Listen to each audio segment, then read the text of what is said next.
Good morning, dear friends, and all the members of our marathon for the distribution of knowledge to the whole world. We are continuing our morning program with an amazing lector this morning, Madana-Mohan Das.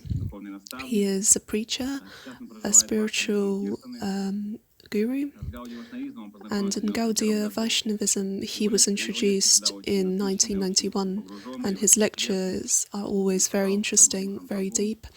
So good morning, Hare Krishna, over to you. Good morning. Please accept my obeisances, dear devotees. All glories to Srila Prabhupada. Mataji Mandakini asked me to participate in this marathon, and I couldn't say no. It's such a great opportunity. And today I believe Valmiki Prabhu is starting the 10th canto of Srimad-Bhagavatam, and I was asked to say a few words about the 10th canto. It is quite a difficult job. The less time we have to do it, the more difficult it becomes to discuss it. The Bhagavatam itself was spoken by a few preachers. First it was spoken by Lord Narayan to Lord Brahma in the form of Chatur Sloka. The four shlokas are held in the 4th canto of the Bhagavatam. And this form is called Sankshipta, which is a condensed version of the Srimad-Bhagavatam. Thereby, meditating on these 4 shlokas, Lord Brahma was able to expand it.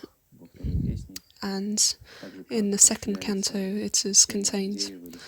Just like the seed of a tree expands to become a full tree, and so these 4 shlokas were expanded by Brahma. And then Lord Brahma gave this knowledge in its expanded form.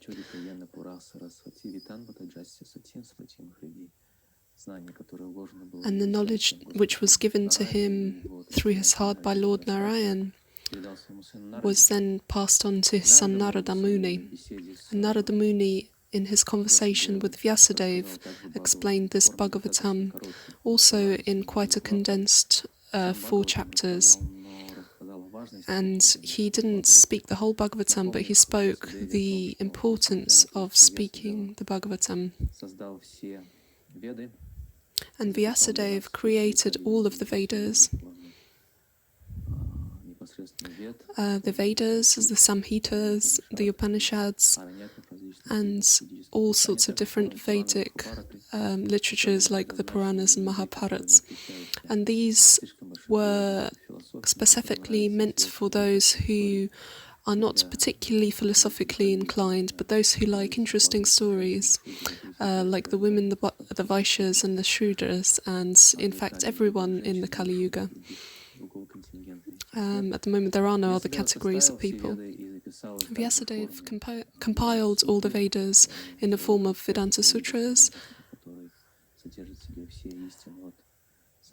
and these writings contain all sorts of topics from the very beginning to the most advanced topics.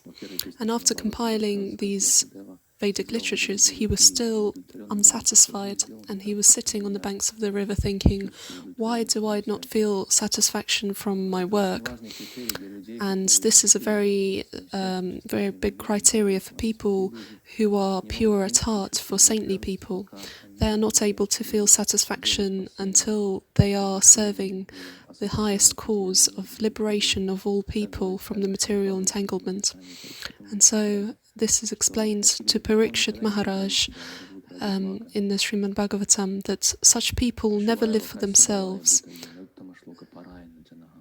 They only live for the good of the whole of humanity and the whole world, and for the happiness of all other people. Therefore, Vyasadeva could not be satisfied with what he had compiled already.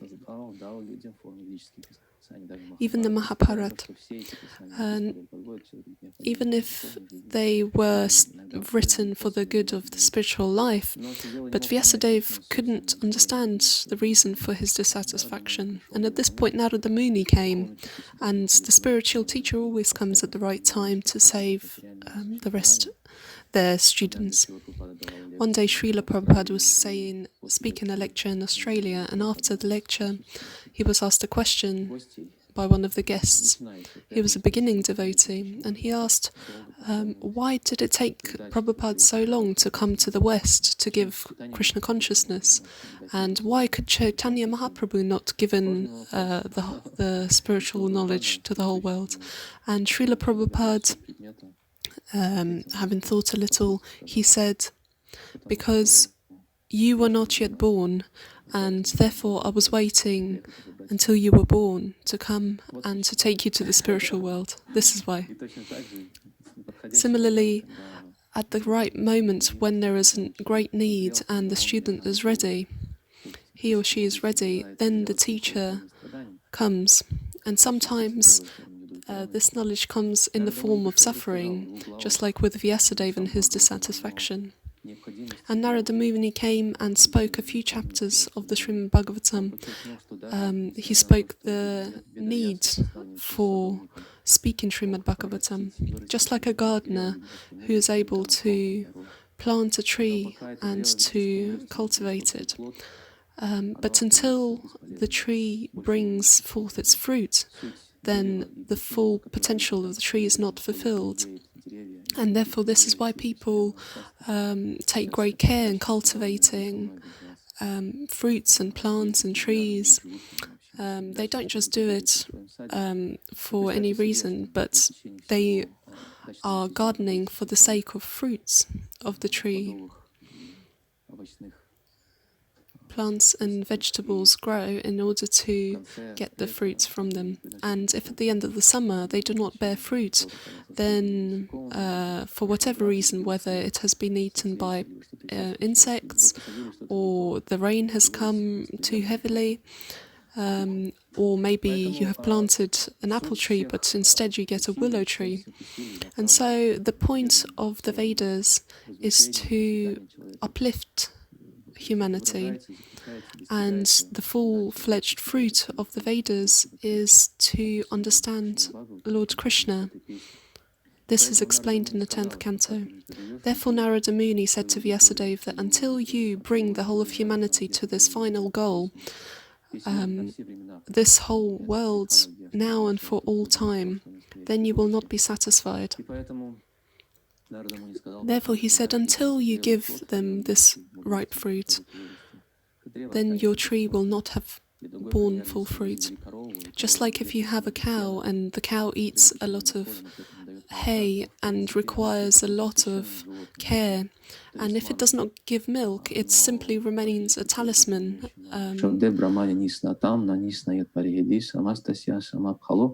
In this shloka from the Bhagavatam, it is said that even if a person studies the whole of the Veda from one start till the other, but he does not come to the full understanding of the meaning of the Vedas, then it is a cow who has not borne milk, or a tree which has not given fruit, and all of his efforts are a waste of time.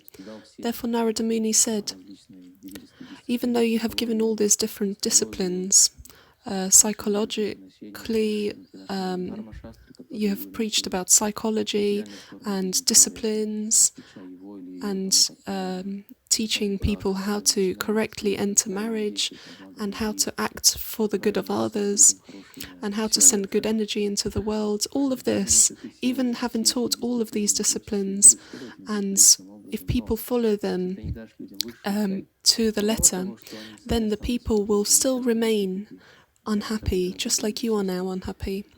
Because unlike you, their life will remain completely sinful and not be full of righteousness like your life.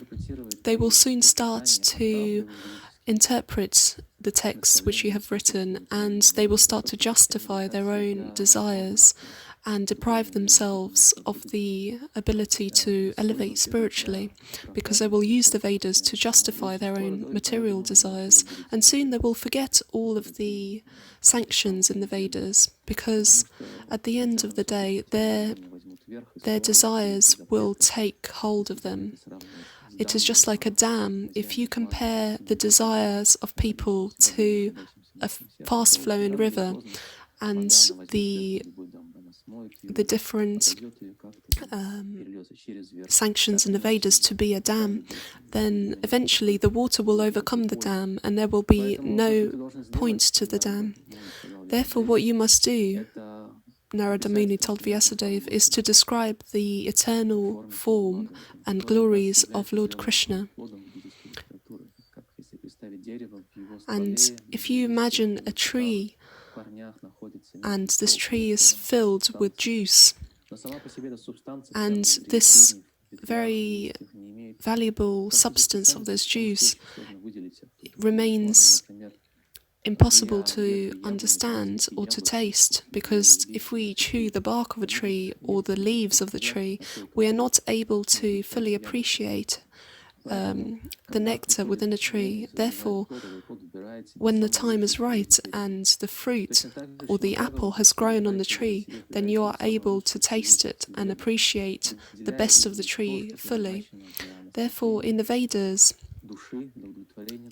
the most important part is that which gives happiness, true happiness to the soul. Therefore, Vyasadeva, understanding the importance of the message of Narada Muni to fully explain the Leela of the Lord Krishna, just like he understood, it is very, very difficult to explain the full glories of Lord Krishna. Even Lord Shesha, with his 1,000 mouths and hoods, was unable to do this.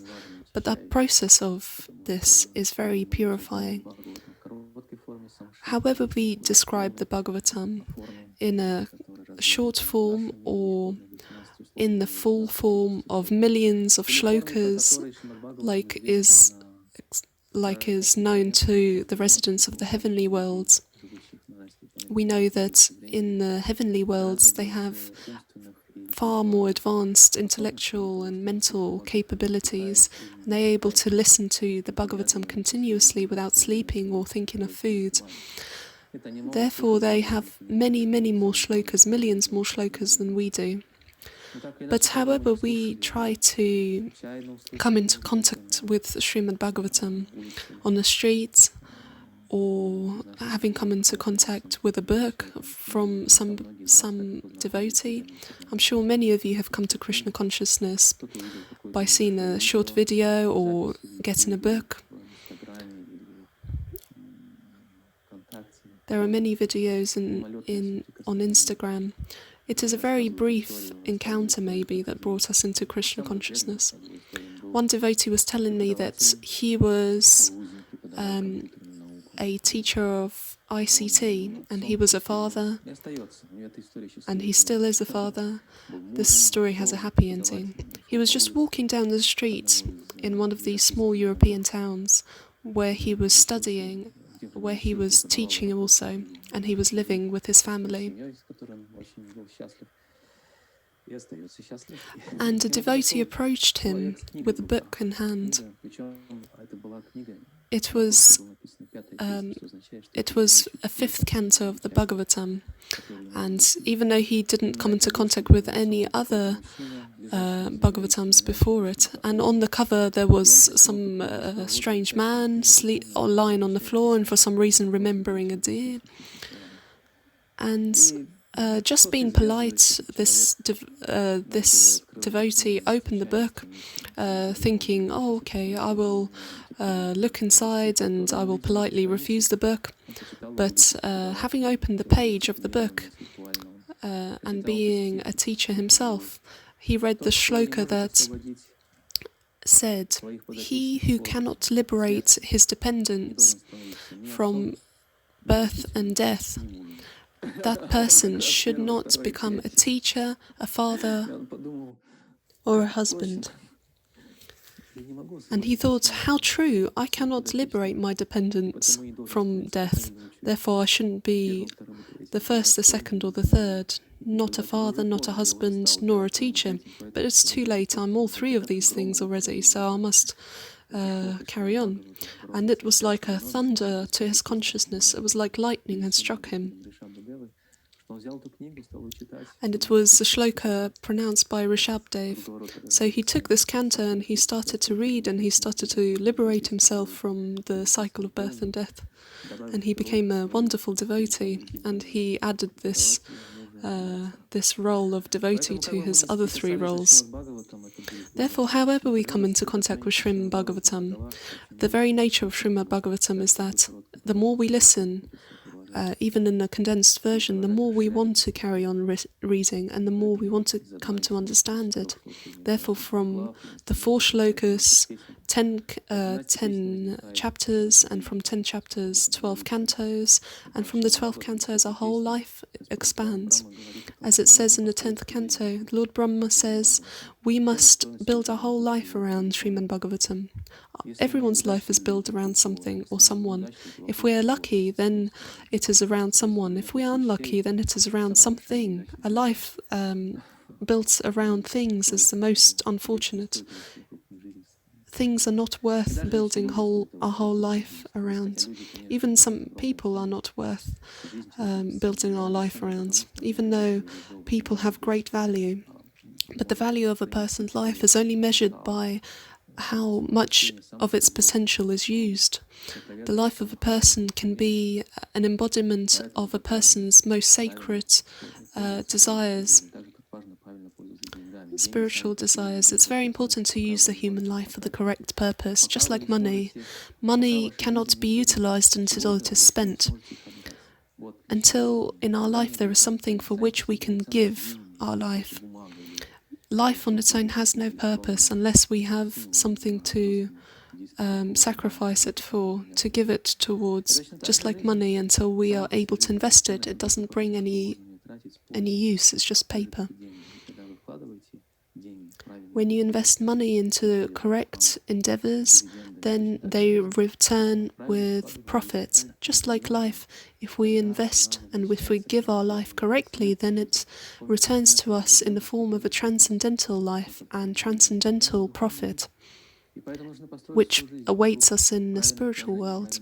Therefore, we must build our life around the correct investments, the correct purpose, and our life should be used for the purpose of serving the Lord, and to associate with the Lord's devotees, and to listen to the talks of Krishna.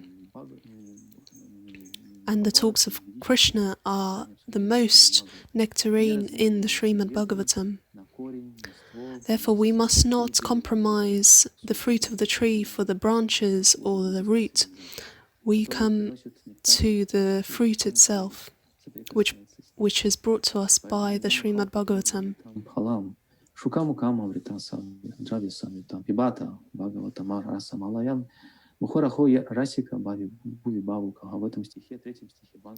In this third shloka of Bhagavatam, it is said, just sing the Bhagavatam. I have compiled it especially for you, those who are searching for the Lord, and I have compiled it and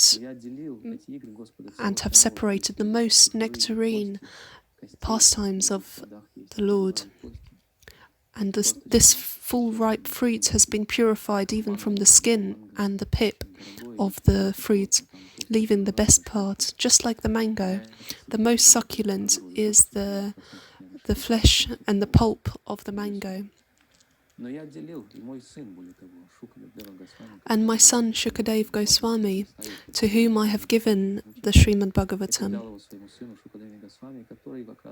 who was able to separate the most nectarine parts of the Srimad-Bhagavatam, and through his taste for the Srimad-Bhagavatam, he invested even more nectar into this recitation. And even I and Narada Muni, Vyasadeva and Narada Muni, were sitting, and they could not understand, they could not recognize what they had originally spoken, because Shukadev Goswami had filled it with even more glories. Just like a master of cooking, even if he's simply cooking some potatoes, he is able to make it glorious.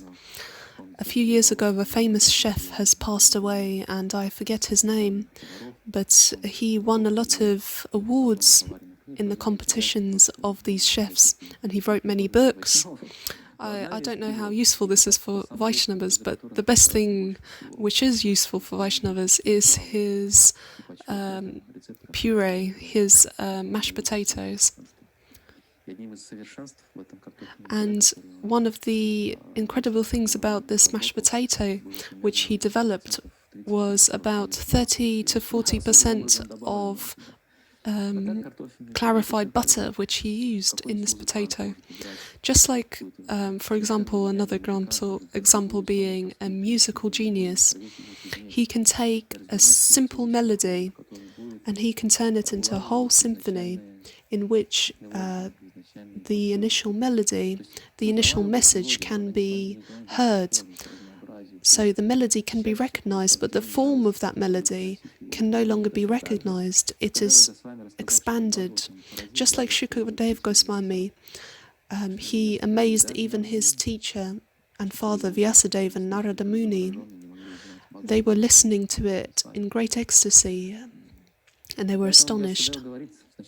Therefore Vyasadeva says, there is no point to read other books.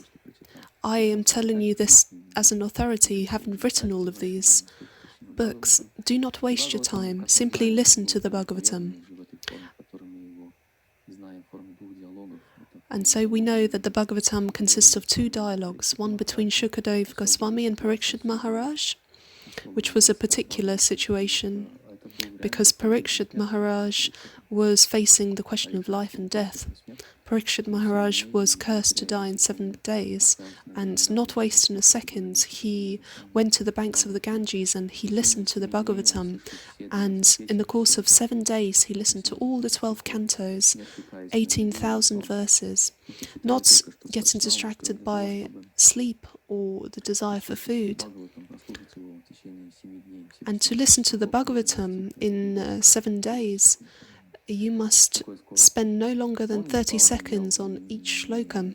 And he did not sleep, not drink, and he fasted and he just listened to Bhagavatam. And in the 10th canto, he confesses to Shukadeva Goswami that if it wasn't for these nectarine and incredible verses of the Bhagavatam, just like from the moon, the light of the moon is like nectar for the earth, and so your words of Srimad-Bhagavatam are filling me with life. And we know that the phases of the moon have a lot of impact on the development of plants, and it also impacts the agricultural procedures in each month. Therefore, just like the nectar flowing from you is like nectar from the moon, they are protecting me from the desire for food and all the carnal desires of the body. And just by listening, my mind and body are not under influence of these lower desires of hunger, thirst and sleep. Therefore, please carry on talking. Please carry on. Otherwise I shall lose my life. And also, not only he was listening for 7 days, but Shukadeva Goswami spoke continuously for 7 days. And all of the sages who were listening also continuously listened. They came from all over the universe. And these people were in completely different categories to each other. Shukadeva Goswami was a renounced sage who didn't stay longer in a person's house any longer than to accept some milk and to give some of his blessings. And Parikshit Maharaj was, on the other hand, a great king and emperor who lived in the opulence of kingly life. and engaged in activities which are not most spiritual. A king has to punish and to reward, and he has to carry out certain political activities, and therefore these people rarely meet, and transcendental sages rarely come into contact with materially minded people like kings, because they do not want to be contaminated by illusion in which these people live. And Lord Chaitanya, we know, he avoided contact even with kings who were his devotees. And Shukadeva Goswami himself fled from his family house pretty much as soon as he was born. But nevertheless, this meeting occurred, and all of the other great sages were intrigued as to why such a meeting has occurred and what sort of dialogue will be carried out between these two personalities. And Parikshit Maharaj understood that this was the most important, most highly elevated topic. And Parikshit Maharaj asked him upon the beginning of the Bhagavatam, what is the duty of a person who is about to die? And at the end of the 12th canto, Shukadeva Goswami returns to this topic. Having spoken the whole of the Bhagavatam, given him food for thought and a topic for meditation, he said to Parikshit Maharaj, now having assimilated everything which I have spoken, you must meditate upon Lord Keshava within your heart. And do not worry if you will be successful or not. The very fact that you are engaging and putting endeavors into this act, that will itself make Krishna appear within your heart. Krishna is Bhuta Bhavan, the defender of all the souls. And do not be worried that the mind and the body will become very disturbed at the moment of death. And we know that the senses slowly start to retract themselves. The first thing that people usually lose is the sense of smell. People who have suffered from coronavirus, they know that the first thing that people lose is their sense of smell. And so the senses will stop working, but do not worry. The very fact that you are endeavoring to reach Lord Parameshvara, Krishna will give you for your endeavors his association. And I have given you the form in which you should remember Krishna. Therefore, please endeavor now to meditate on him. And in the 10th canto, Shukadeva Goswami tells us how best to remember the Lord in this age of Kali.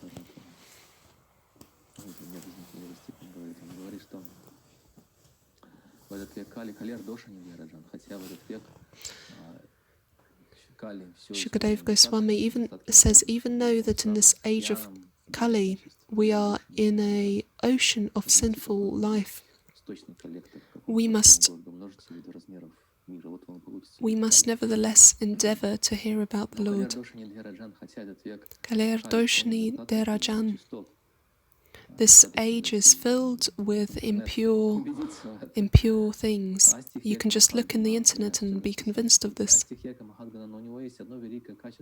But this age has one great quality, and it clears and purifies this whole age of Kali to such an extent that the people of the past yugas desire to be born in this age of Kali. They pray for the opportunity to be born at the age of Kali. Because simply by singing the glories of the Lord, that person acquires the right to return to the spiritual world.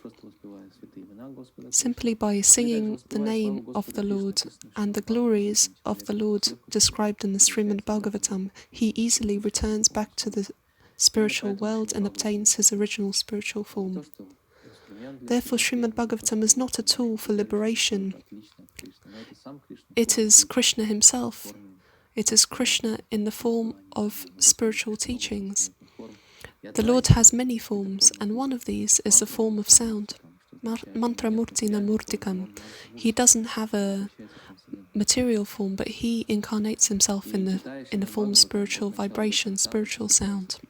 And by reading Srimad-Bhagavatam, from the beginning till the end, we first come into contact with the lotus feet of the Lord, the first two cantos, and it is important to take shelter of the Lord's lotus feet, make him the only shelter in our life.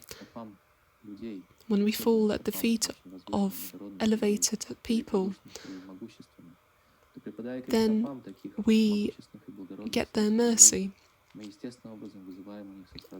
and their compassion and their desire to protect us.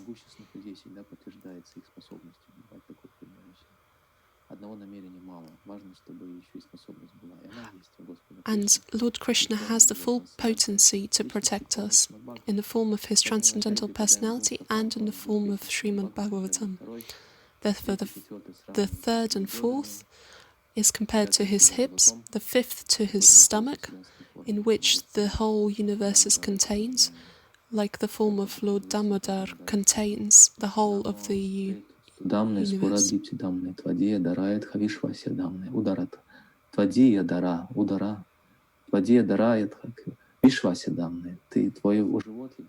It is said that your stomach is the abode of the whole universe.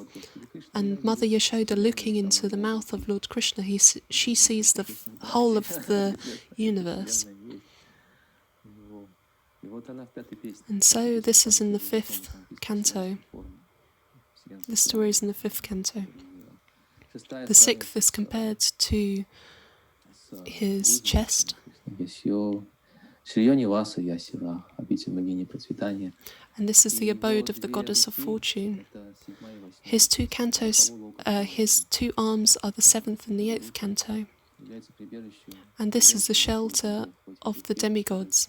And in these two cantos, there are many stories about how Krishna comes to save the demigods. Seventh and the eighth canto. The ninth is compared to the neck. And here, there are many stories of the dynasties of great kings and the dynasty in which Krishna was born. And Krishna took his birth in the dynasty beginning from the demigod of the moon, Chandra. And just like the neck is a connecting factor between the body and the head,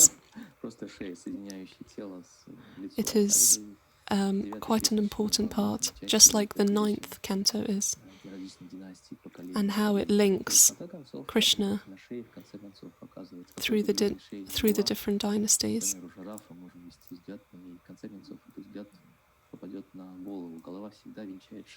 And the head is always on top of the neck, just like now the 10th canto is compared to the face of the Lord, and the face is the most attractive part of the body of a person, and it's the most personal part. By the face we know who we are talking to. And some phones even have face recognition now.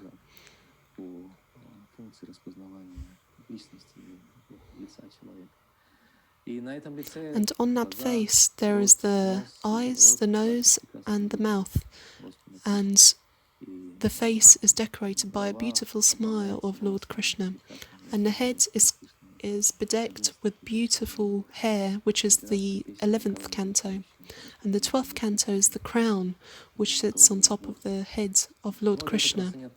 So this is the transcendental form of the Lord. And so you in this marathon have already surpassed all the different parts of the Lord, starting from his feet to now coming to his beautiful face, which is the 10th canto of Srimad-Bhagavatam, where all the Leelas and pastimes of Krishna in Vrindavan, Dwarka, are described, and the different relationships he has with the two categories of people. There are the devotees and the demons. There are different categories of devotees. There are those devotees who are completely surrendered, and there are those who are not devoted. And there are two categories of demons.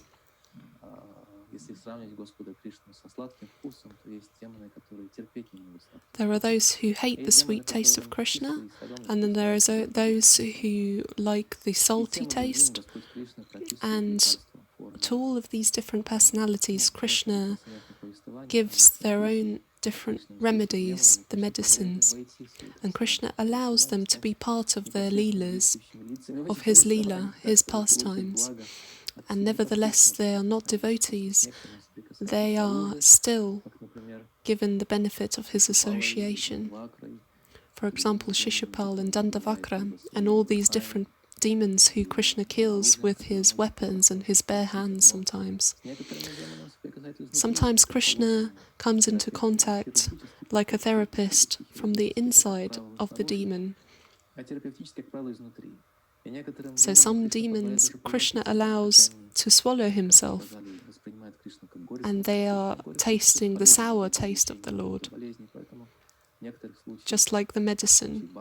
For example, Bakasur or Agasur, Krishna enters inside these demons and purifies him from the inside, just like a good medicine. And with his devotees, Krishna acts in different ways. There are pure devotees who always understand the taste of Krishna.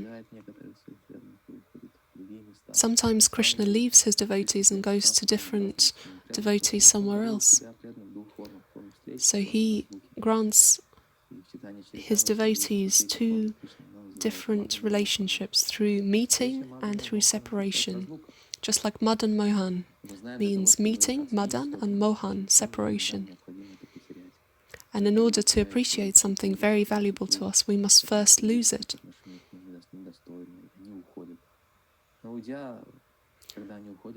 And when sometimes people leave us, we begin to feel great separation and we start to desire them to return.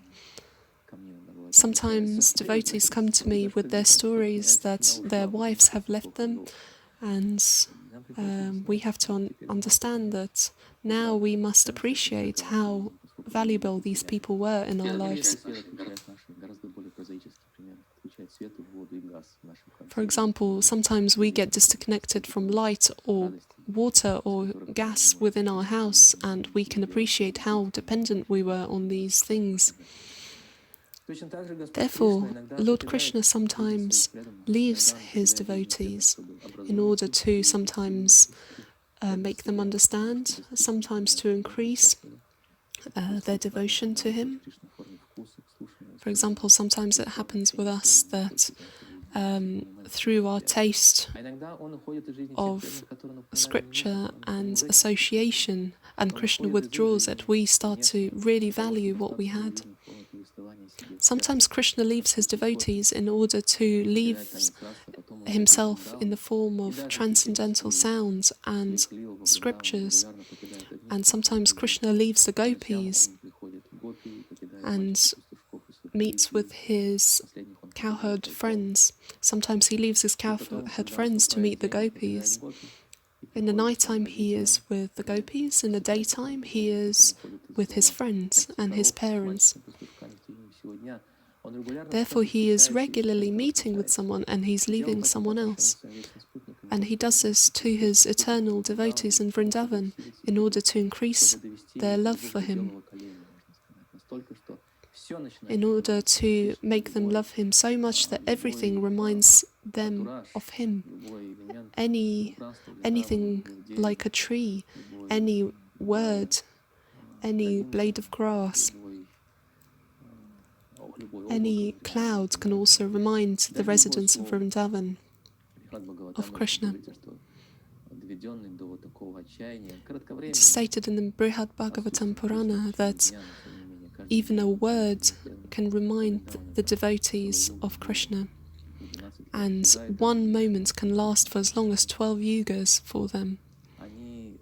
And every word they associate with Krishna. For example, the word him, and the word him can be referred to anyone of the male who is male. And in Russian, the word on means him. Not even the word om, but the word him can remind them of him. And when they see him, everyone is running towards him and they're saying, he has come, and everyone knows who he that they're talking about is.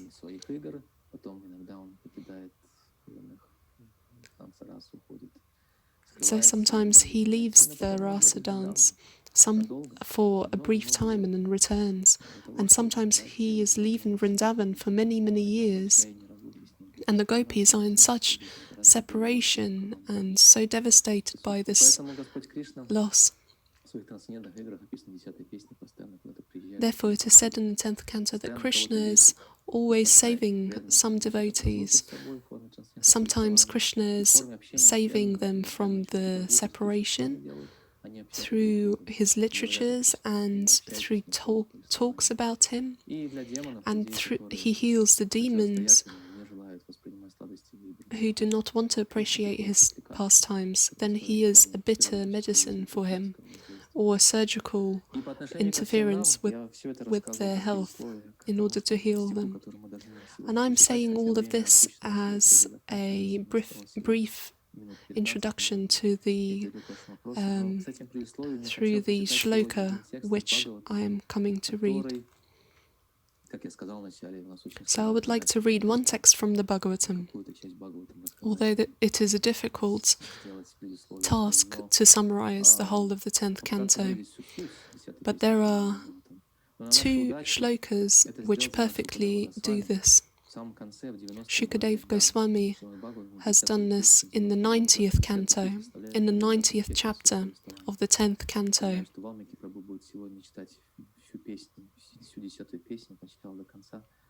And the whole of the canto will be covered by Valmiki Prabhu, which is a very difficult task in one day. But fortunately for us, only two shlokas can describe the full meaning of the 10th canto. Sometimes it is said that during a yajna, if there is not enough time, you should read the first and the last prayer in order to get some sort of supplement of the whole set of prayers. This should not be taken too literally, though, and should not always be applied. Just like one devotee I knew, he would summarize the prasad prayers as Mahanimai. Mahanitai. He read it simply like this, and he thought that this was sufficient for all the mantras. But when we have time, we should do this all properly and fully, and read all of the shlokas, especially with Srimad-Bhagavatam. You shouldn't lose a single text and read everything.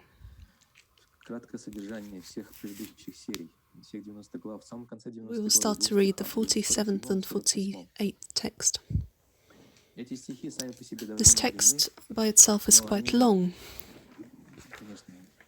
but they're very, very important.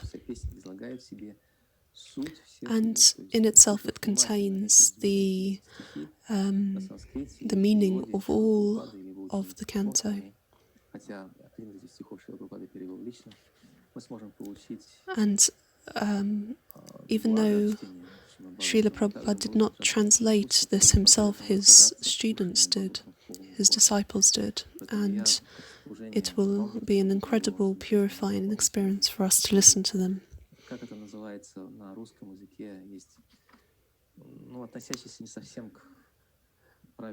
And in the Russian language there is a saying, there is an aperitif before the main meal, something that people eat or drink in order to encourage good appetite. So Vaishnavas have this sort of aperitif. There is lemon, ginger mixed with water and some salt. And Srila Prabhupada always had this before he had prasad.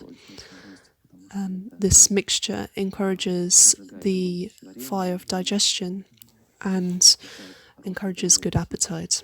So, just like such an aperitif before Srimad-Bhagavatam, we will read these two shlokas from the 90th chapter, 10th canto, text 47 and 48. It will be my attempt to describe Srimad-Bhagavatam in brief to you.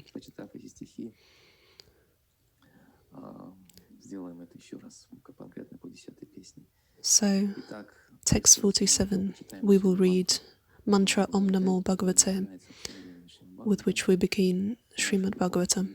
Om Namo Bhagavate Vasudevaya.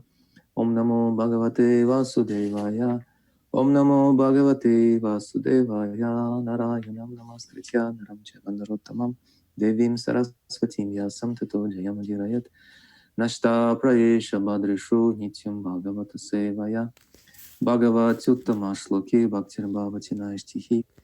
So 47th text is has a certain meter of Strattera, which means a garland. Holding a garland in your hand. Dhara means holding, and Shrag means a beautiful garland. So we can imagine Shukadev Goswami offering this garland of a verse, this long, long garland, and in that garland there is a combination of symmetrical flowers from both sides. So if you hold it in the correct place in the center, then both of the sides will be symmetrical and form a beautiful pattern which mirrors each other on both sides. And so this shloka 47 is written in this meter, Saragdhara, and it sounds like this, if I try to correctly pronounce it. Tirtam chakre niponam yadajani yadushu svari pada shaucham vidvid snigdha swarupam yayurajita parashrir yadarthi nyayatna yanama mangalagnam shutamadha gaditam yakrito gotra dharma Krishna Chaitanya Chitram Shitibaraharanam Kala Chakra Yudasya. So my garland is not very symmetrical, but it goes something like this, Strattera. And so the translation. So for anyone who has just joined, there are 2 chapters. If you do not have the full time to listen to the whole marathon of Valmiki Prabhu, which I would strongly advise everyone, you can at least read these 2 shlokas and try to understand what the 10th canto is about. And so, the heavenly Ganges is a holy place of pilgrimage because her waters wash Lord Krishna's feet. But when the Lord descended among the Yadus, his glories eclipsed even the Ganges as a holy place. Both those who hated Krishna and those who loved him attained eternal forms like his in the spiritual world. The unattainable and supremely self-satisfied goddess of fortune, for the sake of whose favour everyone else struggles, belongs to him alone. His name destroys all inauspiciousness when heard or chanted. He alone has set forth the principles of the various disciplic successions of sages. What wonder is it that he, whose personal weapon is the wheel of time, relieved the burden of the earth? And just like I said, so this verse is giving the purpose and the essence of the pastimes of Krishna in the 10th canto. So I will read the commentaries, the purport, which are following the words of Srila Prabhupada, written by his disciples. So 5 incredible aspects of Krishna's appearance, which separates him from all other avatars, are described. And these 5 features are described are the following. So firstly, the purifying force of Lord Krishna, which purified even his dynasty and his disciples. It overcame even the Ganges itself. Secondly, he gave liberation not only to his devotees but to the demons whom he killed. Other avatars also killed, but it is described that they did not offer liberation. But Lord Krishna sent all the demons who he killed to the spiritual world, just like the devotee demons. He offered them different treatment. And so the third quality of Krishna, his association, even the goddess of fortune, is looking to gain. And here it is said that most other forms are accessible to the goddess of fortune, but when Krishna came to Vrindavan, even the goddess of fortune couldn't attain him, because he had a certain abhimanu, which means a certain mood, which prohibited the goddess of fortune in her regal mood and in her spiritual pride to come to Vraj and to participate in the Leela of the Lord. And this is higher than even the form of Narayan, which is accessible to the goddess of fortune. She wants to take part in the dance of rasa, the rasa dance, but she cannot. The fourth quality of Lord Krishna, which is shown in his Leelas in the 10th canto, is the fact that the name, the holy name of the Lord Krishna is even stronger than that of Lord Narayan. And finally, the fifth quality, simply by surrendering to Lord Krishna, a person fulfills all other duties.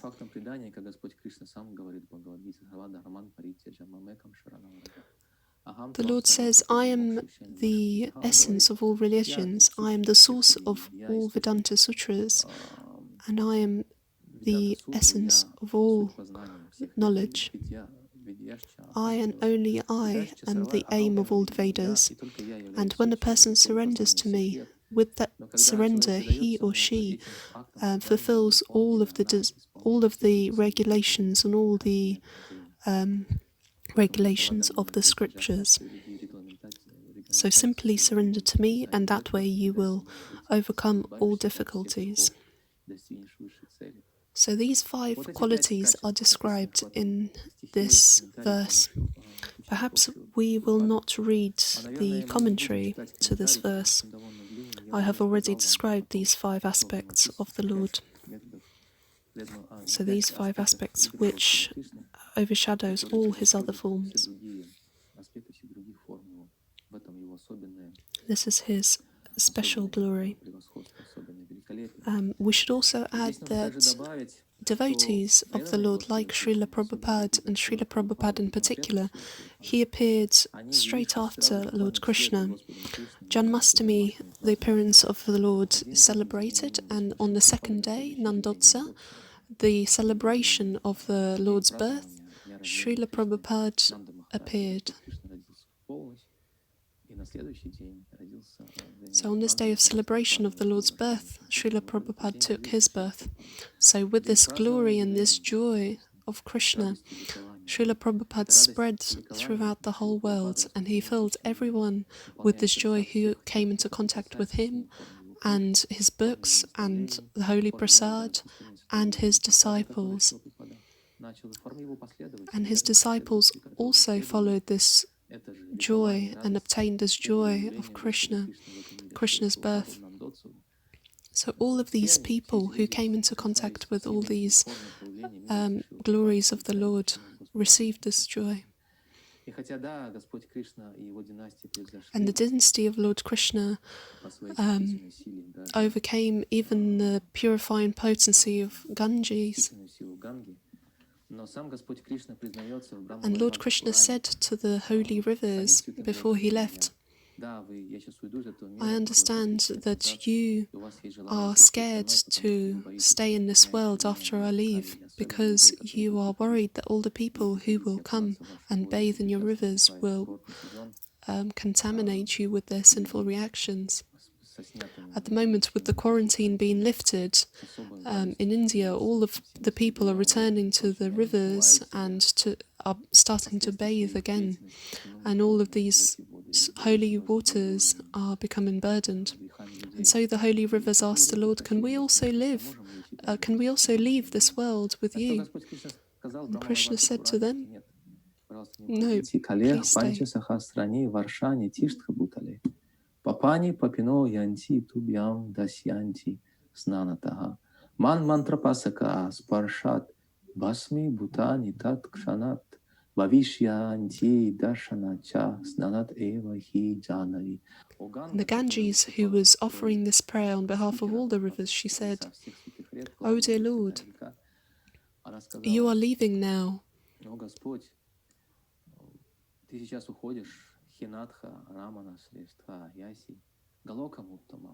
You are leaving, dear Lord, O beloved of all people. You're going back to Goloka, and what is going to happen to us in this age of Kali?" To what the Lord said, "Yes, sinful people will come to your holy rivers and to wash themselves of these sins, but you must stay and bear this burden for 5,000 years, because later then a great devotee will come who will bow down to my name. And these devotees, there will be many of these devotees, and they will come to your holy rivers, and they will worship me in the form of my holy name, and they will be so pure that they will purify you. Simply by their looking at your waters, you will become purified of all the sins in which were washed into your rivers for the duration of 5,000 years. And Lord Srila and Srila Prabhupada came 5,000 years, exactly 5,000 years after. And he turned millions of people into devotees of the Lord and the holy name. And he brought them to these holy rivers of India, and they're becoming purified by the devotion of these devotees. Even if Lord Krishna killed these demons and he offered them Sayujya Mukti, Srila Prabhupada came and he offered them liberation in a completely different and much better way. But there is no competition here. There's only transcendental competition, because by the mercy of the Lord, Srila Prabhupada was empowered to do this. The movement of the Sankirtan of Sri Chaitanya Mahaprabhu, whose best representative is Srila Prabhupada, people, there's no point killing the demons, because Prabhupada said people are already dead, they're so spiritually weak. And through Srila Prabhupada, whom Lord Chaitanya called Sinapati Bhakti, he who carried the sword of Bhakti, this Sinapati Bhakta, who is Sinapati, a general who has the duty to kill. But what does he kill? He kills the demoniac spirit of this age of Kali. And thanks to this, all people are becoming devotees. Impersonalists, demons, some people who didn't even think because of their misfortune, whether there is a Lord or not, they were just living their animalistic lifestyles. And it is said that people who live such lives are only worried about the basic desires of life, like sleep, mating, defending, and eating. It is said without dharma, these animalistic lifestyles are prominent. But when Srila Prabhupada came to give this knowledge through his Harinam Sankirtan, through Prasad, then people all over the world in great masses become devotees. They became liberated of this demoniac spirit simply by coming into contact with the holy name. And this movement is still continuing. And Srila Prabhupada called this movement a form of the Lord. This movement is a form of the Lord. It is a Leela of the Lord in the age of Kali. Therefore, even in this way, such devotees like Srila Prabhupada succumb, even the Lord himself. because through their magical potency, they turn even the demons into devotees. And the holy name of the Lord is not even accessible to the goddess of fortune, but Srila Prabhupada, through his potency, he has brought this holy name to everyone. One day, he wrote in a letter to Nandalal in the 74th year. He said that this movement of Sankirtan is Chaitanya Leela. The gopis themselves are glorifying Sankirtan. Во Вриндаване, Давакат Хамритам Тапта Дживанам, Кавибир Идитам Калмаша Пахам Шравана Мангалам, Шримад Ататам, Буви Гринантия, Бурида Джанаха. Самый славный. The most glorious people in the world are those who spread the message of the Lord and the glories of the Lord's pastimes all over the universe.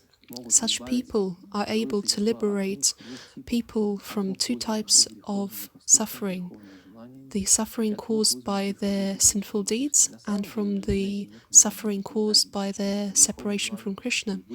And these two sufferings are interrelated because the sinful sufferings are due to the separation from the Lord.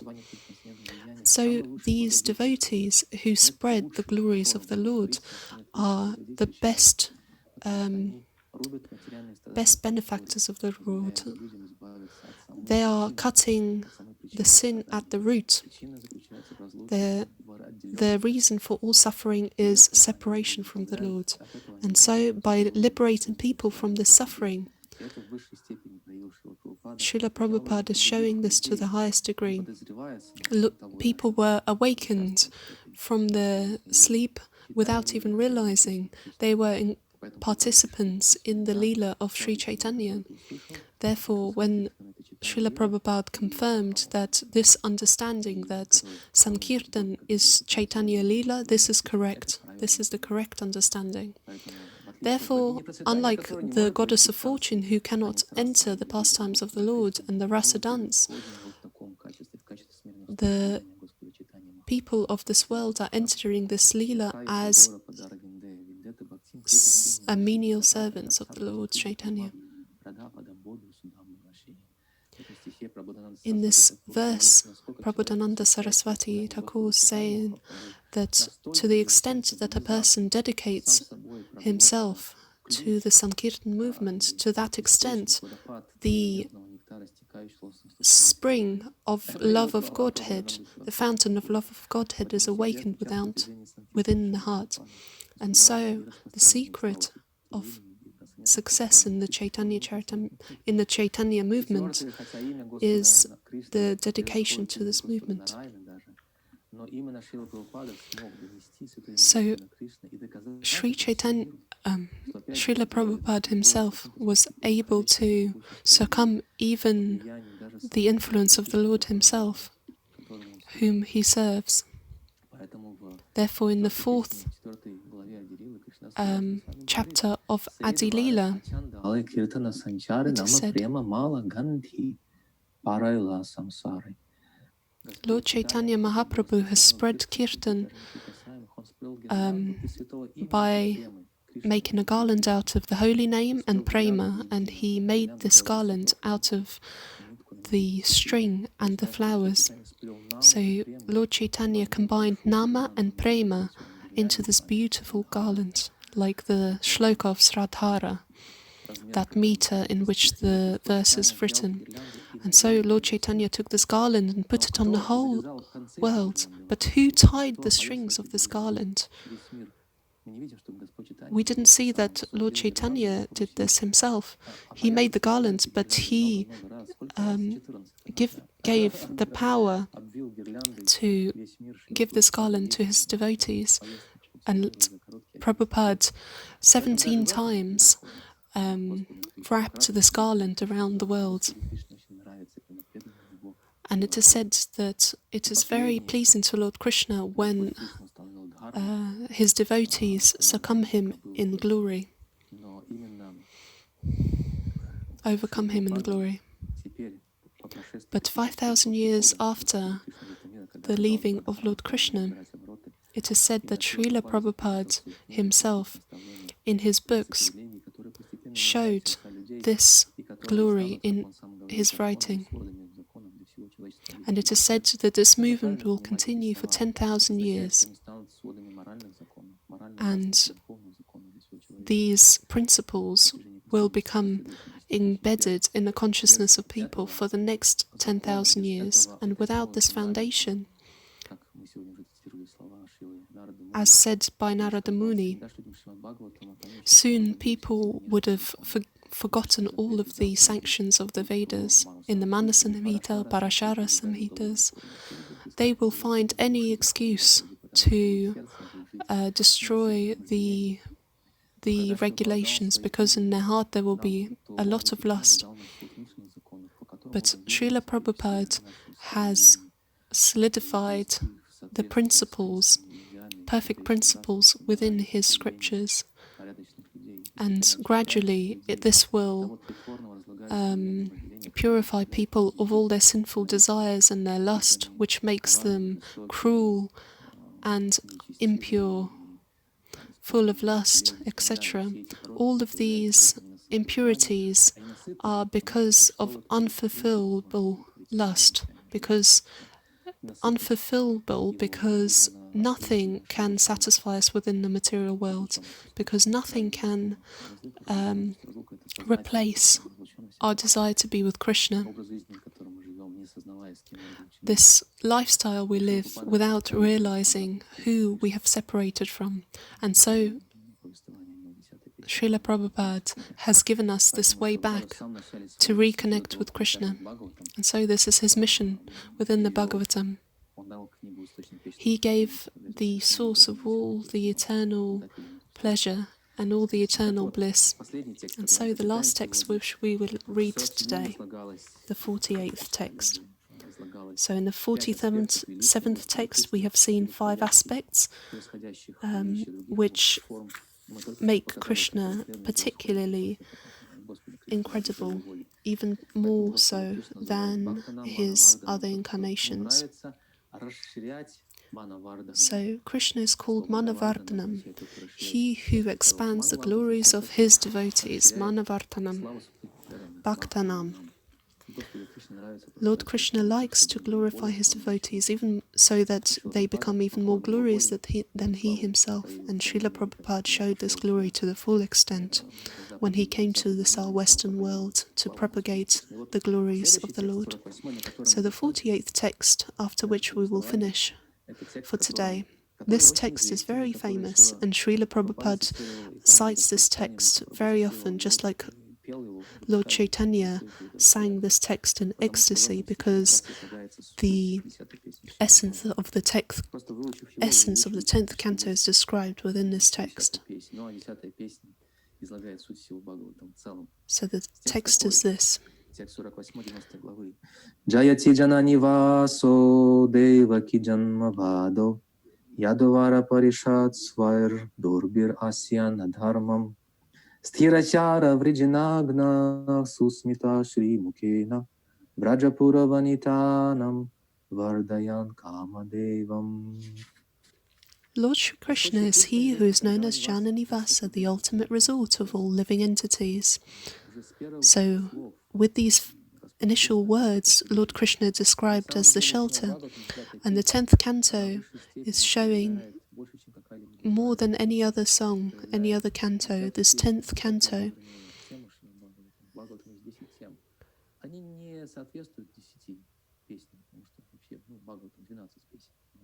So, in this 10th canto, this theme, which is shown especially brightly,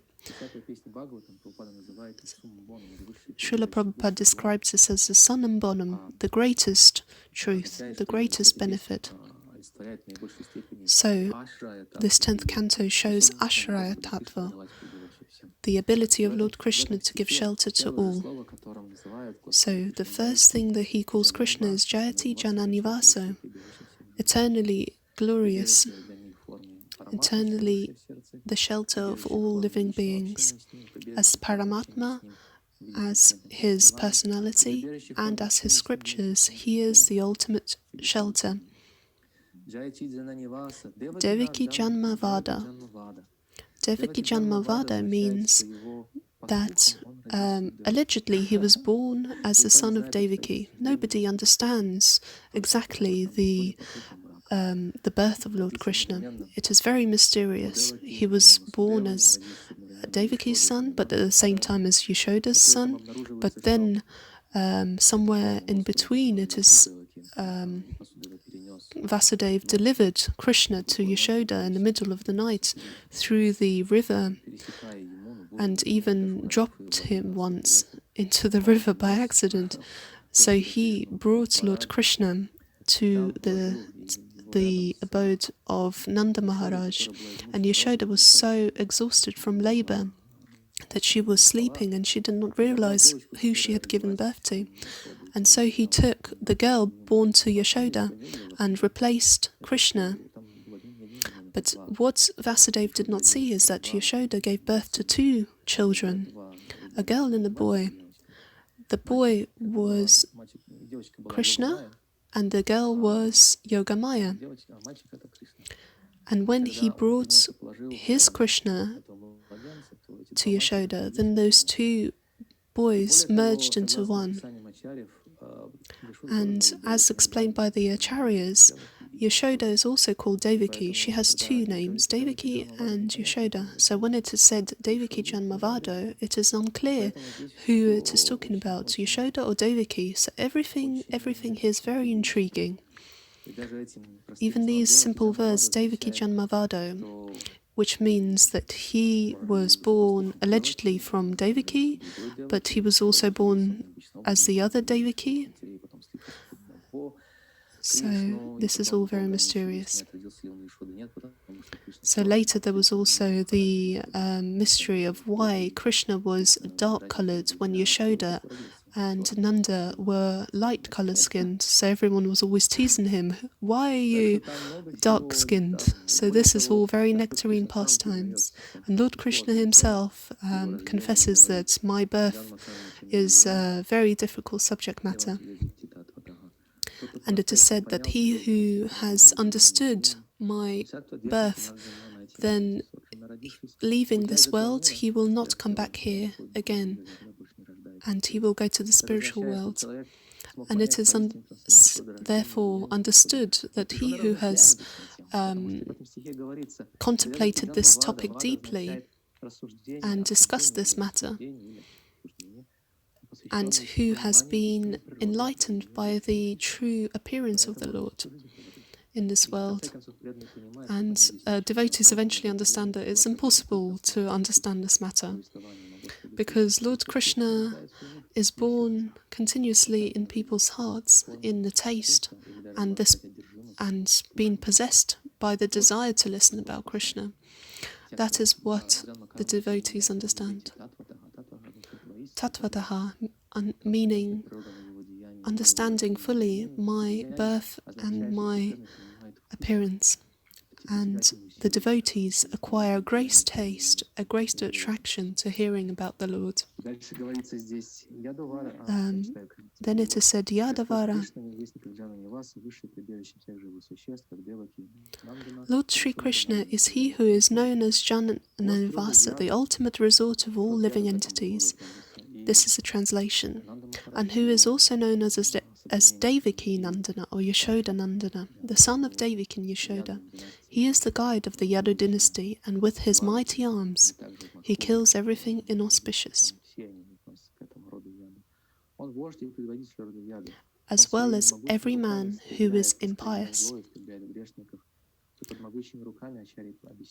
And the Acharyas explain that by his mighty arms, it is not meant that literally by his arms, but also through the arms of his devotees. Here the term of many is used, more than two hands. So Krishna kills the demons more than by his own two hands.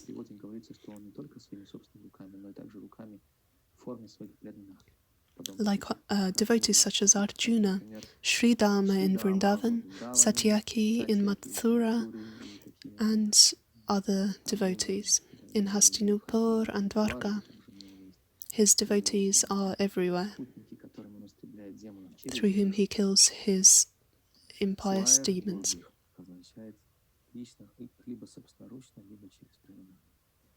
Then this shloka continues.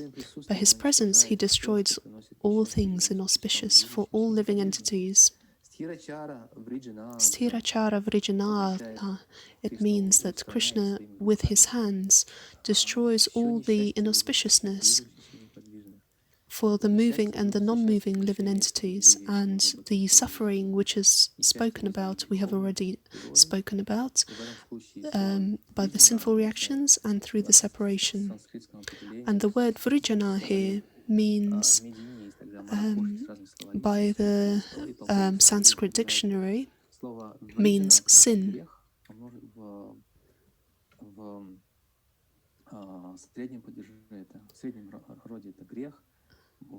And vrijana in a masculine form means difficulties or worries.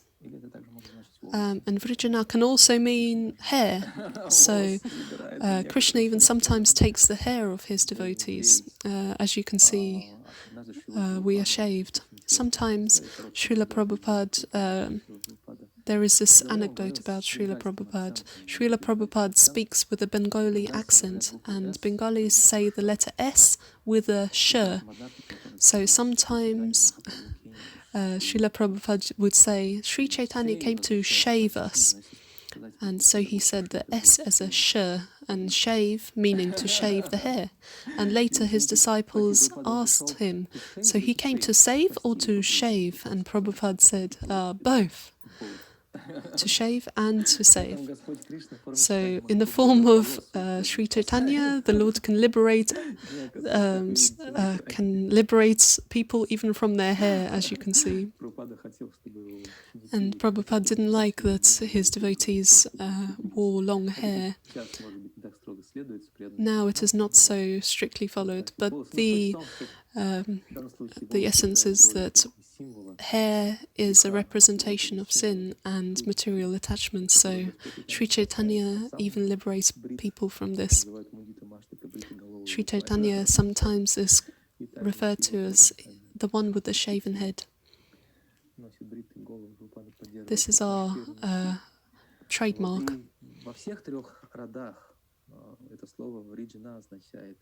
And vrijana can also mean impiousness and evil and crookedness in general of the consciousness. And so the Lord Krishna is described as Kirachara Vrijnagna.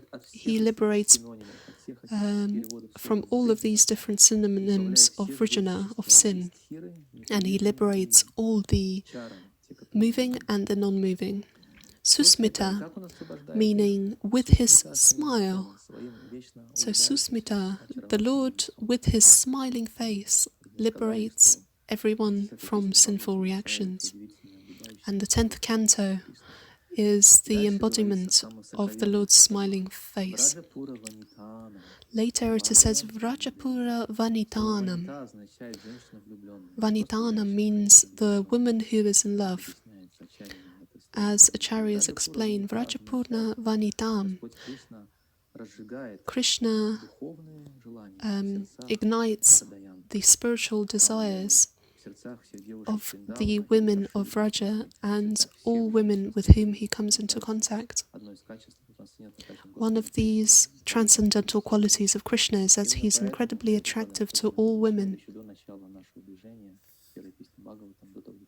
And Srila Prabhupada says that women make up the greater amount of all devotees of all spiritual traditions. Women have one very excellent quality, amongst many other excellent qualities. It is that women can surrender to the Lord very easily, just simply humbly accepting the will of the Lord. And this material quality which women possess, they can turn this into a spiritual quality. And so this very incredible quality is that their material nature allows them to take full shelter and surrender to the Lord very easily.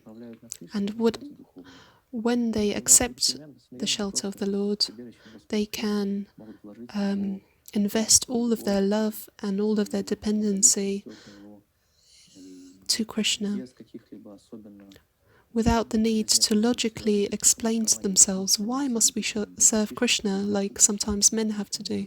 Simply by the desire and the inclination of their heart they serve Krishna. And so Krishna ignites this incredible spiritual emotion of loving them, of loving him in the hearts of the women of Vrindavan. All living entities in their essence are of a female nature. Srila Prabhupada said that here we are simply playing the roles of men and women, but all of us in our nature have the quality of serving the Lord. All of us, when we're listening about Krishna or the holy name and his flute, which is part of the Kirtan and Srimad-Bhagavatam, our desire to serve him ignites. Therefore, we must listen. In this shloka, please read the purport to these shlokas, the 47th and 48th shlokas of the 90th chapter. And here, all of the essence of the 10th canto is embodied. And I hope that today's discussion of the 10th canto, we have encouraged you to listen to the 10th canto. So I wish everybody a great desire to listen to the Valmiki's Prabhu reading of the Srimad-Bhagavatam. Big thank you for your attention, and I hope your only question remaining is when will we start to listen to Valmiki's Prabhu's translation? Valmiki's Prabhu's reading. Thank you very much, Madana-Mohan Prabhu. The chat is completely full of incredible comments of how wonderful the lecture has been. I hope that you forgive us for reading a few glorifications of your lecture. I know that devotees don't like to hear glorification. Thank you very much, Madana-Mohan Prabhu. Yelena says, my great humble obeisances to you. And Zifa also says, Madana-Mohan Prabhu, how incredible and interesting, very tasteful you were speaking about Srimad-Bhagavatam. I want to just abandon everything and just go and read and listen and listen and listen without stopping to Srimad-Bhagavatam. So many incredible comments. Thank you very, very much. Today is a weekend day, so we can fully endeavor to immerse ourselves in Srimad-Bhagavatam. If you would kindly allow us to ask a few questions from the chat. Yelena is asking, is it correct to say that Devaki and Yashoda are the same person, or are they different? It is two different people, but as I have said, there is an intrigue, there is a mystery.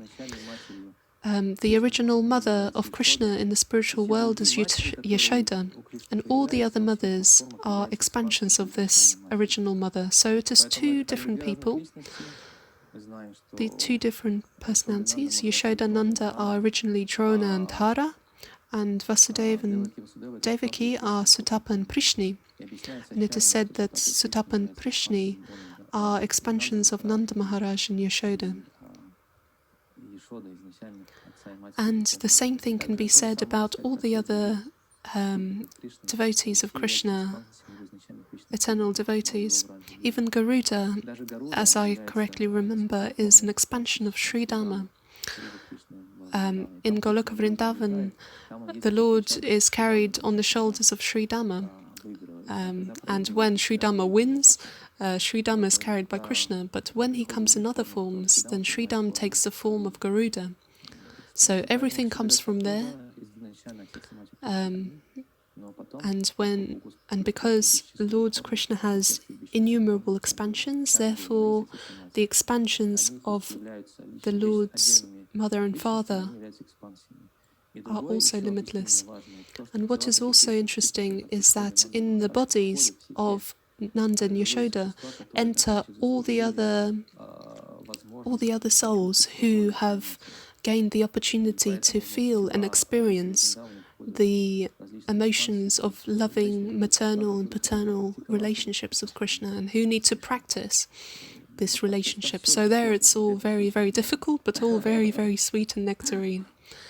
Thank you very much. One more question. Yogamaya, having been born of Yashoda, she is the sister Subhadra, and where was she born? Where was she raised? Subhadra, she disappeared after she was born. And then she later appeared, if I remember correctly. Subhadra is also a very mystical personality. She appears very suddenly in the house of the Lord, and she also appeared, as I believe, in the house of Rahini. Please forgive me if I am not correct. I don't know exactly where she was raised, but I know definitely that she lived with Balaram and Lord Krishna in Dwarka, where the Lord gave her as a wife to Arjuna. Lord Balaram had a plan to give her as a wife to Duryodhana, who was his favorite student. But Lord Krishna, he had a different plan. He wanted to give her as a wife to Arjuna. And he wanted to become siblings with Arjuna in this way, through Subhadra. Even though he was already a relative of Arjuna. But he wanted to solidify this bond by giving him as a wife Subhadra. So they became factually twins from one womb. And so Arjuna came to Dwarka as a sannyasi who was camouflaged as a sannyasi. And he came to Dwarka, and while Krishna was serving him, he was looking at Subhadra continuously, and then he stole Subhadra. And Balaram became incredibly angry, so Krishna had to petition Balaram to forgive them and bless them because they love each other. So I don't know exactly where Subhadra was raised, in the family of Rohini, if I'm not wrong. But either way, she was continuously connected to the life of Krishna and Balaram, and even Arjuna. So everything was fine with Subhadra's birth, appearance, and her later life. Thank you very much, Madana-Mohan Prabhu. Question from Julia. In the 10th canto, it is described that Krishna was born in Devaki, to Devaki and Yashoda.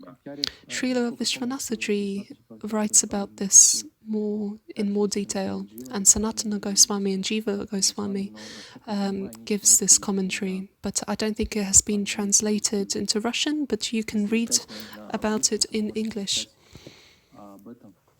because the Vaishnavas have already made these commentaries. So this is where you can read a bit more detail about this. Thank you. Another question. Why did the parents of Krishna, Vasudeva and Devaki, have to suffer so much in prison? I don't think they were suffering. They might have been feeling pain, but pain and suffering are two different things. Suffering is a lack of acceptance of pain, and pain is a necessary companion in our material life here. Pain means we have arrived somewhere where we shouldn't. For example, if we are driving in a car, along the side of the road there are these little bumps along the road. So if you are driving and you're falling asleep and you start to drive to the side, then you go on these bumps and the car starts to shake. And so this shaking is necessary so that the driver wakes up. Similarly, the pain in this material world is needed to wake up a soul up. People who are not awake, they suffer. And so Devaki and Vasudev's only pain was separation with Krishna. And Krishna satisfied their desires to reunite with him when he came back to Dwarka. It is said that Krishna spent 16 years in Vrindavan, but actually it was 11 years. So Krishna grew about 30% quicker than any other child. So he came to Mathura pretty quickly, then killed Kamsa and gave himself into the care of Vasudeva and Devaki. Vasudeva took care of his education, sending him to the school of Sandipani Muni, and Vasudeva showed her motherly love to the Lord as she wished to all this time. And furthermore, Krishna and Balaram offered their apologies because they could not carry out the desires of his parents. And in the 10th canto, it is said that Devaki and Vasudeva, having seen Krishna and heard that we left due to the fear of Kamsa into Vrindavan and were not able to fulfill our duty as sons, because it is said, he who does not take care of his dependents, such a person after death are forced to eat their own flesh because they were not serving their dependents and did not mitigate their pain. And so when Uddhava is remembering this talk between Krishna and his parents, he says that pain was ripping his heart because Krishna was speaking so humbly with his parents. So everything was absolutely fine in the story, and furthermore, Krishna gave Devaki a certain benediction. Devaki couldn't get rid of the memory of the 6 sons who she lost by Kamsa. Even this was suffering, but even through this suffering, they were consciously encountering this suffering. But even these sons of Devaki were returned to her by Lord Krishna. He took them from the kingdom of Yamaraj and returned them back to Devaki. So happy end. Always the Leela of Krishna finishes in a happy end. Sometimes it is in the form of death, but it is the death of the material world to us. This is the death. The material world will die to us, not us to the material world. And the material world dies to us as when we develop the pure love for Krishna. There are four means of destroying the material world, and the ultimate one is when the living entity shows his love and dependency on Krishna. And this can happen before our actual leaving of our material body. Death before death. We must die before death, as Bhakti-tirtha Maharaj would say. And it is 15 years that we have been since the passing of Bhakti-tirtha Maharaj.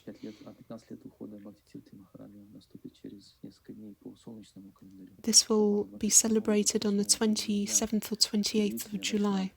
He was a great Vaishnava who dedicated his whole life to preaching, and he reached everyone. And we know how he prayed to Krishna that, "O Lord, if possible, please transfer the sinful reactions of the world onto me, so that they may develop Krishna consciousness and love for Krishna." So he would always say that you must die before you die. We must burn up the material desires within our body before we leave our body, because if not, then these desires will be born with us in a new material body. Therefore, Vasudeva and Devaki may seem very tragic characters, but actually everything was absolutely fine. Everything was happy for them. And they symbolize very important principles. Devaki, Vasudeva embodies a clean, pure spiritual consciousness in which Krishna appears. And Devaki is a symbol of fear in front of material existence, just like Devaki was afraid before Kamsa. And similarly, we must be afraid of Maya, and through this fear, we must endeavor, even if that is our only motive, to uphold bhakti within our life. And so the relationship between Devaki and Vasudeva is a symbol of initiation between Vasudeva as a spiritual master who, and Vasudeva gave an immaculate conception into the heart of Devaki. He immaculately conceived through his mind, and then transferring Krishna to the heart of Devaki. Just like we know we must clean our reason, our intelligence, and then mind, and then the heart. And so from the heart of Vasudeva, Krishna went into the heart of Devaki. And so initiation is not only when we receive a spiritual name and we drop everything, but it is when we receive the holy name and the love of God into our heart through the name of the Lord. We are getting an initiation through this holy name, and we get a new identity and a new nature through the name Das. So you can be Krishna Das or Govinda Das. And so this is initiation. And Prabhupada said, without getting initiation, we cannot have the ability to contain the name within the heart. And we must receive the name from a person who holds Krishna within their heart. So everything was fine with Vasudeva and Devaki. So I guess here is where we should finish our talk. We've been almost an hour and a half. Thank you very much, Madana-Mohan Prabhu. Our time has come to an end. We can endlessly discuss Bhagavatam. Thank you very much. We wish you all luck and all good fortune in your endeavors to spread the holy name through the books. Thank you very much. Yes, I just wanted to add, I live in Paramakarana Mandir near Moscow, and at the time of quarantine the devotees couldn't distribute books, and they humbly accepted me here in their ashram and given me their divine association and ability to perform my sadhana. So I've been here for over a month now, and the devotees on quarantine cannot personally distribute the books due to the restrictions and due to the worry of the health of devotees. But since yesterday, devotees have been starting Harinam Sankirtan, and during this time they have been distributing books through the internet. A great deal of devotees have been getting donations in order to print books. So if anybody would like to take part in this mission of Sankirtan, then please go to the webpage of the ashram, Paramakarana Ashram, and amazing deities live here, and to take part in this mission. This is a small transcendental advert here because I'm so indebted to the association of the devotees for their self-service. Please do join. Hare Krishna. Thank you very much. I will give you a link to their webpage. Thank you very much for this opportunity to take part in this marathon, and for this opportunity to discuss and to just come into contact with this beautiful Leela. Thank you very much, Madan Prabhu. And in an hour, Valmiki Prabhu will start to read the 10th canto. Srila Prabhupada ki jai. Haribo.